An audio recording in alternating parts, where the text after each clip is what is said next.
बिस्मिल्लाहिर्रहमानिर्रहीम। Welcome students, उम्मीद करता हूँ आप सब खैरियत से होंगे। बच्चों, आज हम chapter 16 statistical mechanics and thermodynamics के सेकंड लेक्चर के अंदर root mean square speed of an ideal gas को समझेंगे। और बेटा ये टॉपिक इस चैप्टर का सेकंड टॉपिक है, पेज नंबर 32, 33 और 34 पर मौजूद है। बेटा लास्ट लेक्चर के अंदर हमने स्टडी किया था कि स्टैटिस्टिकल मैकेनिक्स फिजिक्स की एक ऐसी ब्रांच है जिसके अंदर हम एवरेज बिहेवियर को स्टडी करते हैं। हम इसके अंदर एक दो पार्टिकल के बिहेवियर को स्टडी नहीं करते बल्कि ओवरऑल एवरेज बिहेवियर को स्टडी करते हैं। तो बेटा फर्ज करते हैं कि अगर हमारे पास ये गैस मॉलिक्यूल्स का सिलेंडर है और इसके अंदर सारे गैस मॉलिक्यूल्स की वेलोसिटी एग्जिस्ट करती है और मुझे इनकी वेलोसिटी की एवरेज निकालनी है। तो बेटा सिंपल एवरेज का फार्मूला जो हम अपनी डेली लाइफ में यूज़ करते हैं कि इन सारों की वेलोसिटीज़ को ऐड करो और टोटल नंबर ऑफ मॉलिक्यूल पे डिवाइड कर दो, तो बेटा हमारे पास एवरेज वेलोसिटी आ जाएगी। जो कि बेटा फार्मूला है बेटा average speed is equal to v1 v2 v3 and so on vn।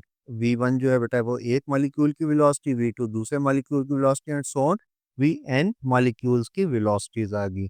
और टोटल नंबर ऑफ मॉलिक्यूल जो है बेटा वो उसे हमने n से रिप्रेजेंट किया, तो बेटा इस सिंपल एवरेज फाइंड आउट करने का फार्मूला ये आ गया। लेकिन बेटा इस फार्मूले को हम इन गैस मॉलिक्यूल्स के केस में यूज नहीं कर सकते। क्यों यूज नहीं कर सकते बेटा?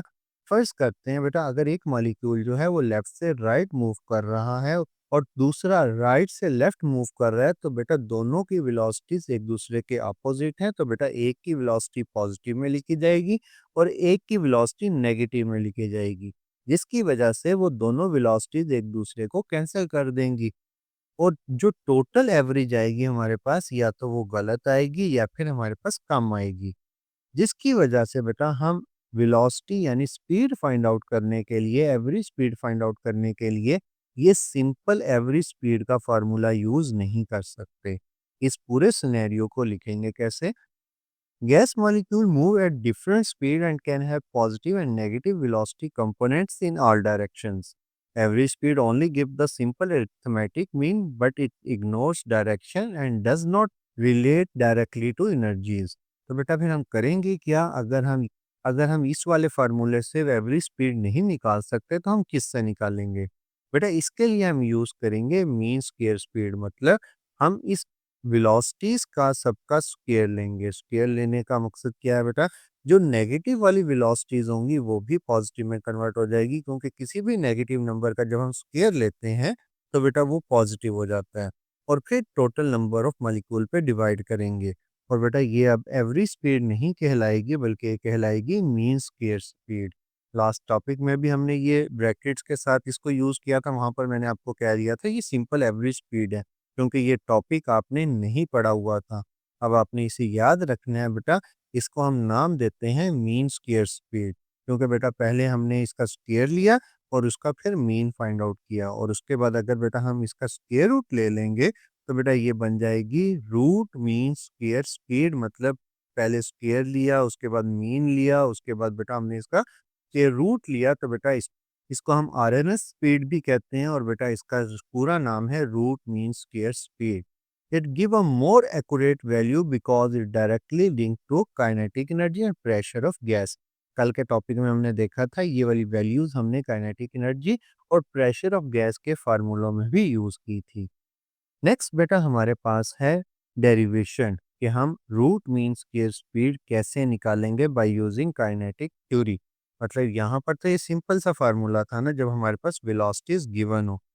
अगर हमारे पास वेलोसिटीज गिवन नहीं होंगी तो बेटा हम वीआरएमएस की वैल्यू कैसे निकालेंगे? तो बेटा सबसे पहले प्रेशर की वो इक्वेशन जो कल हमने निकाली थी, P is equal to 1/3 mn divided by volume multiply by mean square velocity.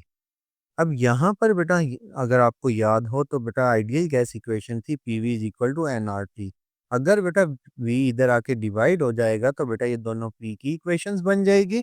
तो बेटा अगर हम इन दोनों को कंपेयर करें तो बेटा यहाँ से आएगा 1/3 mn divided by V volume multiply by mean square velocity is equal to NKT। और यहाँ से ये वॉल्यूम इधर आ गया नीचे, तो बेटा वॉल्यूम नीचे आके डिवाइड हो जाएगा, n से कैंसिल हो जाएगा बेटा। तो बेटा रिमेनिंग वैल्यू बन गई ये, और यहाँ पर बेटा वॉल्यूम को भी हम इजीली कैंसिल कर सकते हैं।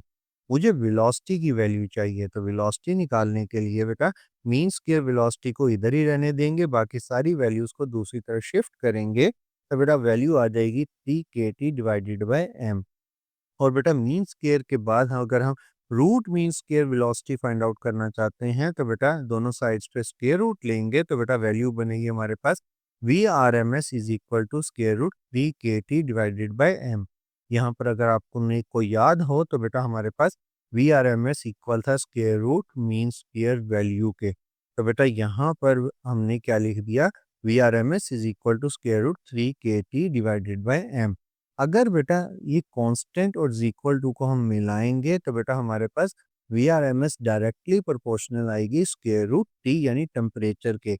मतलब जैसे जैसे किसी भी गैस मॉलिक्यूल के कंटेनर्स का हम टेम्परेचर बढ़ाएंगे, तो इन गैस मॉलिक्यूल की वेलोसिटी भी बढ़ती जाएगी, और जिसकी वजह से जो इनकी एवरेज कंबाइंड वेलोसिटी जिसको हम V R M S value कह रहे हैं, वो भी बढ़ती जाएगी।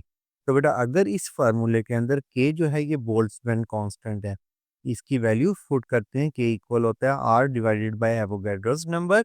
ये आपने बेटा 10th क्लास केमिस्ट्री में पढ़ा होगा।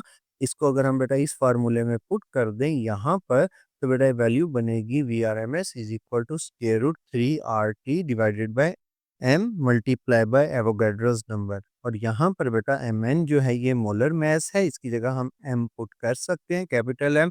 तो बेटा इस फार्मूले में भी अगर हम गौर करें, तो बेटा अगर टेम्परेचर कांस्टेंट रहेगा, तो जो वी आर एम एस की वैल्यू आएगी वो आएगी हमारे पास is inversely proportional to square root m।